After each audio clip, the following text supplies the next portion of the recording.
I'm going to read As Rich as Croesus to you on page 25 of your Classics for Young Readers.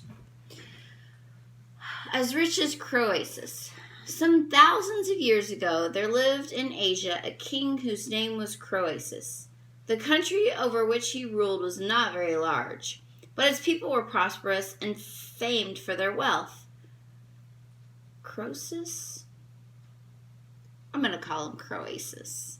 Croesus himself was said to be the richest man in the world. So well known is his name that to this day people say of a very wealthy person that he is as rich as Croesus.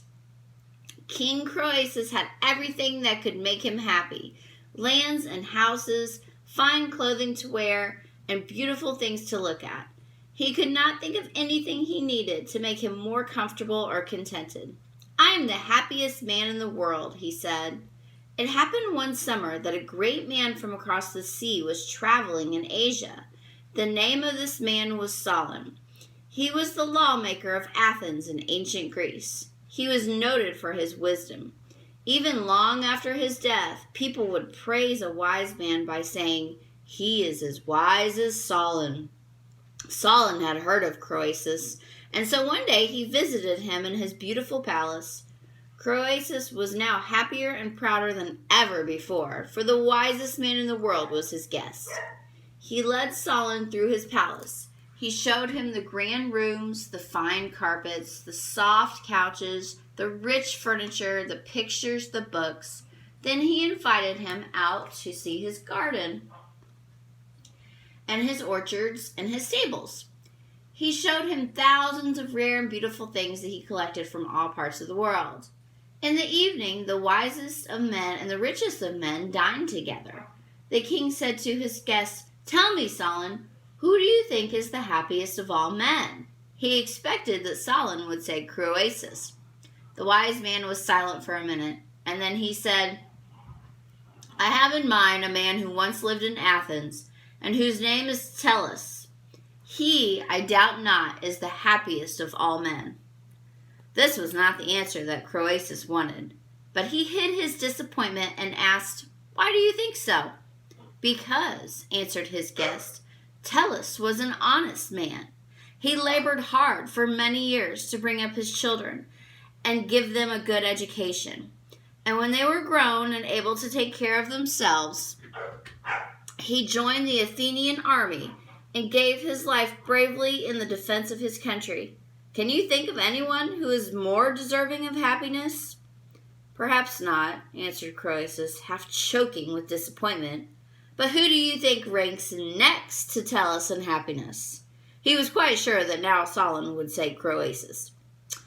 "I have in mind," said Solon, "two young men whom I knew in Greece. Their father died when they were mere children, and they were very poor. But they worked to keep the house together and to support their feeble mother. Year after year they toiled, with no thought of anything but their mother's comfort.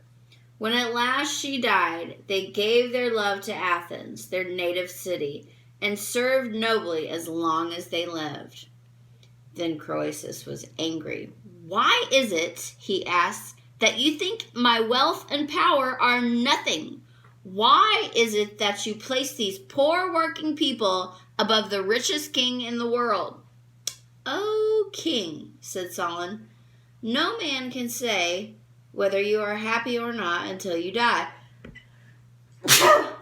Ooh. Bless me. For no man knows what misfortunes may overtake you, or what misery may be yours in place of all this splendor. Many years after this, there arose in Asia a powerful king named Cyrus. At the head of a great army, he marched from one country to another, overthrowing many a kingdom and attaching it to his great empire in Babylon. King Croesus, with all his wealth, was not able to stand against this mighty warrior. He resisted as long as he could. Then his city was taken and his beautiful palace burned. His orchards and gardens were destroyed. His treasures were carried away, and he himself was made a prisoner. The stubbornness of this man Croesus, said King Cyrus, has caused us much trouble and the loss of many good soldiers.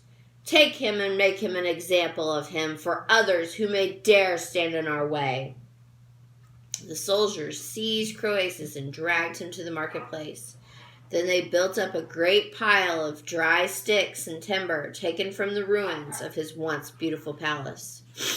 When this was finished, they tied the unhappy king in the midst of it, and one ran for a torch and set it on fire. "Now we shall have a merry blaze," said the brutal fellows. "What good can all his wealth do him now?" As poor Croesus, bruised and bleeding, lay without a friend to soothe his misery, he thought of the words Solon had spoken to him years before. "No man can say whether you are happy or not until you die," he moaned. "Oh, Solon, Solon, Solon!" It so happened that Cyrus was riding by at that very moment and heard his moans. "What does he say?" he asked of the soldiers. "He said, 'Solon, Solon, Solon,'" answered one. The king rode near and asked Croesus, "Why do you call the name of Solon?" Croesus was silent at first, but after Cyrus had repeated his question kindly, he told all about Solon's visit at his palace and what he had to say. The story affected Cyrus deeply.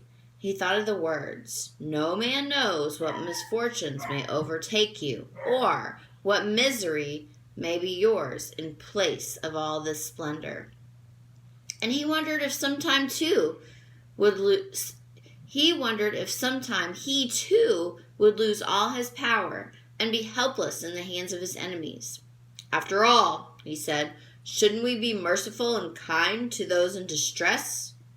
I will do to Croesus as I would have others do to me." And he caused Croesus to be given his freedom, and ever afterward treated him as one of his most honored friends.